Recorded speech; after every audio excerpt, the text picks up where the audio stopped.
ધોરણ 8 સ્વાધ્યાય 12.1 પ્રશ્ન નંબર 1 આપેલ પદોમાં સામાન્ય અવયવ મેળવો. એટલે કે આપણને પદાવલી આપેલી છે, પદ આપેલા છે, એક પદ જ છે, એક પદી જ છે, એટલે એ બંનેના અવયવ પાડવાના અને બંનેમાં સરખું શું છે તે જોવાનું છે. પહેલું પદ કયું છે? 12x. કયું છે? 12x. ચાલો 12x ના અવયવ પાડો.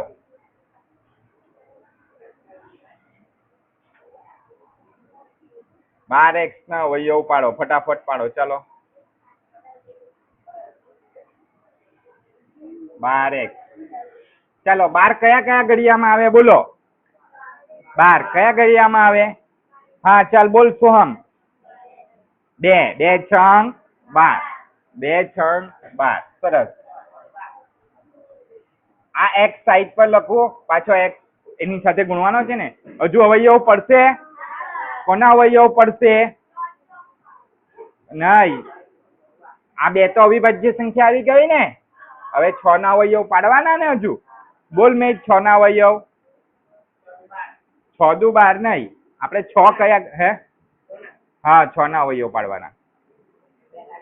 2 તરી 6. તો આટલે જુઓ બધી સંખ્યા કેવી આવી ગઈ? અવિભાજ્ય સંખ્યા આવી ગઈ. માટે 12x ના અવયવ પડી ગયા.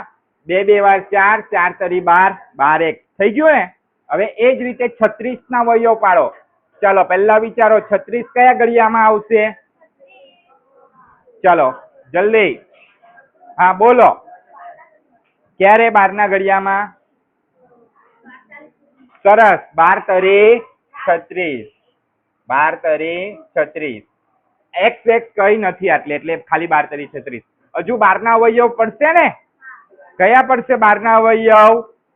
આટલે ઉપર દેખાય જ છે આપણને. કયા રશ્મિ? બોલો. હે હા 3 ચોકુ 12 પણ લખી શકો, અથવા તો આ બેઠા પણ લખી શકો. 2 2 વાર 4, 4 તરી 12. 2 ગુણ્યા 2 ગુણ્યા 3 ગુણ્યા 3. તો આ બંનેમાં સામાન્ય અવયવ, સામાન્ય અવયવ કયા કયા છે તે લખવાના. સામાન્ય અવયવ એટલે કે સરખા અવયવ. કયા અવયવ? સરખા અવયવ.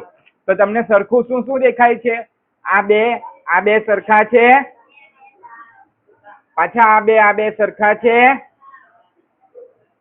પછી આ 3 3 સરખા છે. હવે જો આટલે x છે પણ આટલે x નથી, આટલે 3 છે પણ આ ઉપરનામાં 3 નથી. આ 3 તો ઓલરેડી આવી ગયો છે, એટલે શું આવે? ખાલી 3. તો 2 2 વાર 4, 4 3 વાર 12. તો સામાન્ય અવયવ કેટલો આવ્યો આપણો? 12 આવ્યો. કેટલો આવ્યો? 12. એ જ રીતે આપણે હવે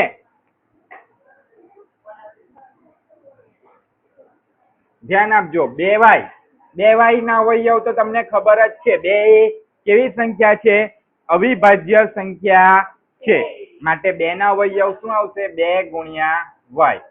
ચાલો 22xy. તો પહેલા વિચાર કરો 22 કયા ઘડિયામાં આવે? 22 કયા ઘડિયામાં આવશે? પેનેલ બોલો. 22 કયા ઘડિયામાં આવશે? બોલો. એકદમ સહેલો ઘડિયો છે. બોલો. બધાને આવડવું જોઈએ. હા બોલો નવ્યા. 11 દુ 22. 2 11 22. અને આ x અને y છૂટા પાડવા પડશે ને, એટલે ગુણ્યા x ગુણ્યા y. તો હવે આ બંનેમાં સામાન્ય અવયવ કયા છે જોઈ લઈએ. સામાન્ય અવયવ હવે આ 11 ના અવયવ નહીં પડશે. કેમ? કેમ કે 11 એ કેવી સંખ્યા છે? અવિભાજ્ય સંખ્યા છે. તો જુઓ બંનેમાં સામાન્ય એટલે કે સરખું. તો સરખું કોણ છે? 2. ને બીજું કોણ સરખું છે? y. એટલે શું આવ્યો? 2y. એટલે સામાન્ય અવયવ કયો આવ્યો? 2y. શું આવ્યો સામાન્ય અવયવ? 2y. થઈ ગયો? ચાલો હવે ત્રીજો દાખલો. ત્રીજો દાખલો સાવ સહેલો છે. 14pq. 14pq. 14 ના અવયવ પાડો. ચાલો પહેલા 14 ના અવયવ. 14pq. અનંતી 14 કયા ઘડિયામાં આવે? બોલો. બરાબર છે. 2 સત્તામ 14. સરસ. ને આ p અને q ને શું કરીએ? છૂટા પાડીએ. p ગુણ્યા q.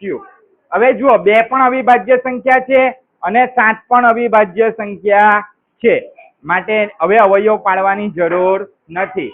હવે 28 p નો 2 ઘાત q નો 2 ઘાત. પહેલા 28 ના અવયવ પાડો. ચાલો 28 કયા ઘડિયામાં આવશે? 28 બોલો, 28 કયા ઘડિયામાં આવશે? હા બોલો રિયા. સરસ, 2 14 28. એટલે p કેટલી વાર છે? p કેટલી વાર છે? 2 વાર. p નો 2 ઘાત એટલે p 2 વાર. ને q કેટલી વાર છે? 2 વાર. ચાલો બધાનું ધ્યાન. એટલે હજુ જુઓ 14 ના અવયવ પડશે. 14 ના અવયવ પડશે ને? 14 કયા ઘડિયામાં આવે? 7 2 14. એટલે પાડી દઈએ 2 ગુણ્યા આ 14 ના અવયવ 2 ગુણ્યા 7. p 2 વાર ને q 2 વાર. શું થયું? હા, પાછા તો લખવા જ પડે, બરાબર ને? આ 14 ના અવયવ બાકી હતા ને એટલે. હવે જુઓ, આ 28 p નો 2 ઘાત q નો 2 ઘાત ના અવયવ મળી ગયા. હવે સામાન્ય અવયવ લખી દઈએ. સામાન્ય અવયવ. ચાલો, તો સામાન્ય કોણ કોણ છે? આ 2 છે, આ 7 છે, p 1 વાર છે,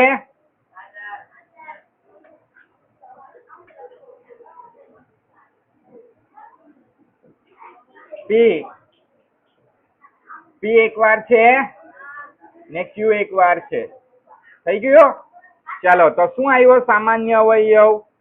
2 ગુણ્યા 7 ગુણ્યા p ગુણ્યા q. એટલે શું જવાબ આવે? 2 સત્તા 14 pq. આ શું આવ્યો? સામાન્ય અવયવ આવી ગયો. આ આપણો ત્રીજા દાખલાનો જવાબ.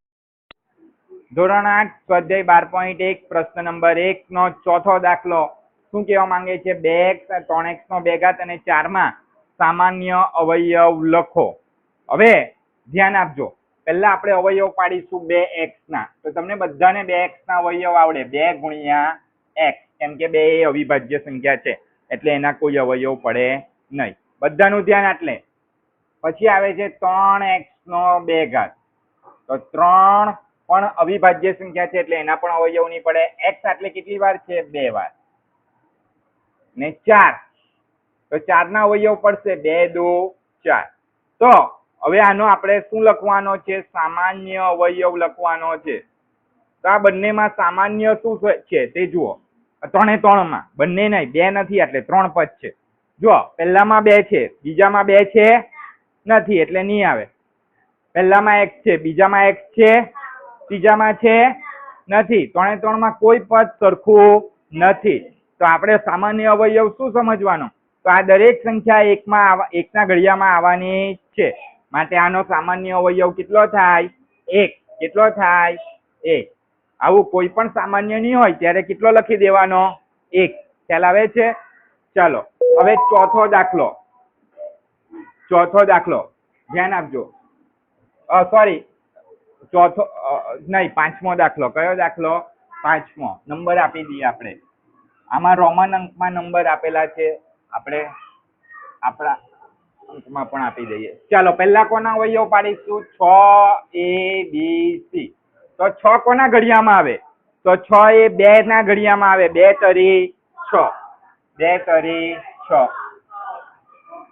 a b c એક વાર છે. એક વાર a, એક વાર b, એક વાર c. એવી જ રીતના આપણે પાડીશું 24 a b નો 2 ઘાત. તો 24 કોના ઘડિયામાં આવે? 24 એ 3 8 24 આવે. 3 8 વાર 24. ધ્યાન આપજો. પણ 8 ના અવયવ પડે. 8 ના અવયવ જુઓ.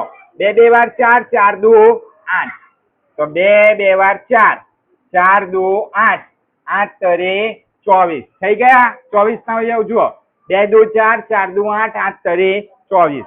ડાયરેક્ટ અવયવ પાડી દીધા. આપણી પાસે ટાઈમ ઓછો છે એટલે. a કેટલી વાર છે? 1 વાર. b કેટલી વાર છે? 2 વાર. ચાલો હવે એ જ રીતે 12 a b નો 2 ઘાત ના અવયવ.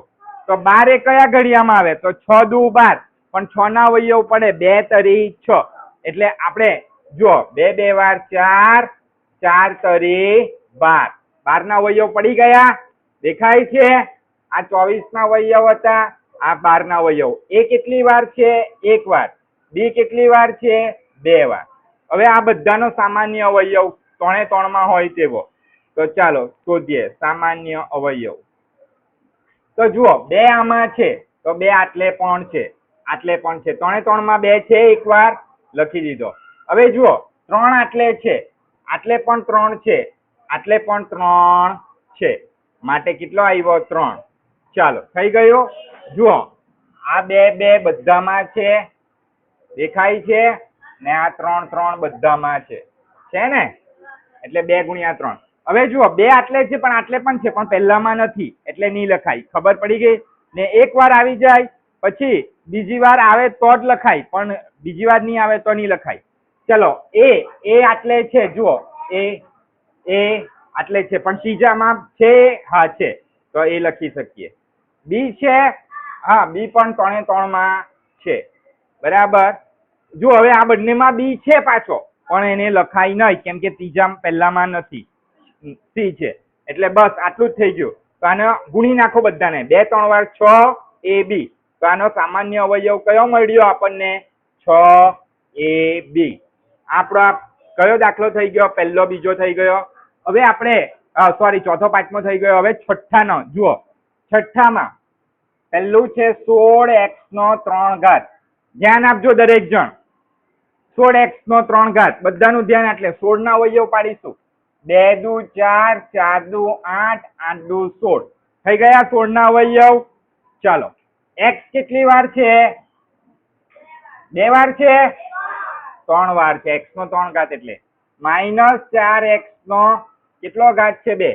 આ ઋણ ચિહ્ન થી ગભરાવાની જરૂર નથી. ઋણ ચિહ્ન બેઠું લખી દેવાનું, બરાબર. ધ્યાન આપજો. તો -4 ના અવયવ 2 દુ 4. x કેટલી વાર છે? 2 વાર. હવે એ જ રીતે 32x ના અવયવ. ધ્યાન આપજો, ધ્યાન આપજો. 2 દુ 4, 4 દુ 8, 8 દુ 16, 16 દુ 32. 2 કેટલી વાર આવે છે? 5 વાર, બરાબર. ને x કેટલી વાર આવે છે? 1 વાર. બધાનું ધ્યાન. એટલે હવે આવે છે સામાન્ય અવયવ. સામાન્ય અવયવ. ચાલો જુઓ બધામાં સામાન્ય કોણ છે? તો આ બે, આ બે, આ બે. જો ઋણ ચિહ્ન સામાન્ય નથી કોઈમાં પણ, એકમાં જ છે ઋણ ચિહ્ન, એટલે 2 એક વાર આવી ગયું. હવે જુઓ આ 2 પાછો બીજી વાર આવે છે. આ 2, આ 2, આ 2, બીજી વાર 2 આવી ગયો. 2 વાર 2 આવ્યું આ વખતે. જુઓ ધ્યાનથી. હવે જુઓ આટલે 2 છે પણ આટલે 2 નથી એટલે નહીં લેવાય. પહેલી જ સંખ્યા ચેક કરવાની. પછી જુઓ આ 2 પણ નહીં આવશે. આ x આવશે, આ એક x આવશે ને આ એક x આવશે. થઈ ગયો. હવે કોઈ સંખ્યા આવે નહીં એટલે આપણો સામાન્ય અવયવ કયો આવ્યો? છઠ્ઠા દાખલાનો 4x. Only 4x. 2 2 વાર 4 ને x. આ છઠ્ઠો દાખલો થયો આપણો. કયો દાખલો થયો? આ છઠ્ઠો. હવે સાતમો દાખલો. ધ્યાન આપજો દરેક જણ. સાતમો. સાતમામાં જુઓ ફટાફટ અવયવ પાડું છું. 10 pq ના અવયવ. 10 ના અવયવ 2 પંચા 10 p ગુણ્યા q. 20 ના અવયવ 20 qr. તો 2 દુ 4, 4 પંચા 20 q ગુણ્યા r. બધાનું ધ્યાન. એટલે પછી 30 rp ના અવયવ. તો 2 પંચા 10, 10 3 વાર 30 r ગુણ્યા p. ચાલો તો સામાન્ય અવયવ. સામાન્ય અવયવ જુઓ બધામાં 2 છે, દેખાય છે, એટલે 2 ગુણ્યા બધામાં 5 પણ છે, દેખાય છે. પછી જુઓ p છે આમાં, આમાં પણ છે પણ આમાં નથી. q આમાં છે પણ છેલ્લામાં નથી એટલે બીજું કોઈ આવે નહીં. તો શું આવ્યો સામાન્ય અવયવ? સામાન્ય અવયવ આવ્યો આપણો 10. 2 પંચા 10. કયા દાખલાનો? સાતમા દાખલાનો. કયા દાખલાનો? સાતમો. હવે આપણે જોઈશું આઠમો દાખલો. કયો દાખલો? આઠમો. બધાનું ધ્યાન. એટલે 3x નો 2 ઘાત, y નો 3 ઘાત. તો એટલે 3 એ અવિભાજ્ય સંખ્યા છે એટલે 3 બેઠા. x 2 વાર, y 3 વાર. ચાલો 10 x નો 3 ઘાત y નો 2 ઘાત, તો 2 પંચા 10 x 3 વાર y 2 વાર. ચાલો 6x નો 2 ઘાત y નો 2 ઘાત z, 2 3 વાર 6 x 2 વાર y 2 વાર ને z 1 વાર. z એક જ વાર છે ને, એકલો z, બરાબર. ચાલો સામાન્ય અવયવ. હવે સામાન્ય અવયવ ધ્યાન આપજો દરેક જણ. સામાન્ય અવયવમાં જોઈ લેવું, આટલે 3 છે પણ કોઈ સંખ્યા સરખી નથી. આટલે 3 છે પણ આમાં 3 નથી. તો શું સરખું છે? તો આ x સરખો છે, આ x સરખો છે. x એક વખત x આવે છે, પાછો બીજી વખત પણ આવે છે. જુઓ દેખાય છે? બીજી વખત 2 વખત x આવ્યો, પછી y આવે છે, એક વખત y, બીજી વખત 3 માં y એક વાર આવે છે, પછી પાછો y આવે છે, બરાબર. હવે જુઓ પાછો એક y છે પણ બીજામાં y નથી. બસ આટલું જ. એટલે તો x કેટલી વાર છે? 2 વાર. x નો 2 ઘાત ગુણ્યા y નો 2 ઘાત. એટલે 8મા દાખલાનો સામાન્ય આવ્યો x નો 2 ઘાત y નો 2 ઘાત, બરાબર.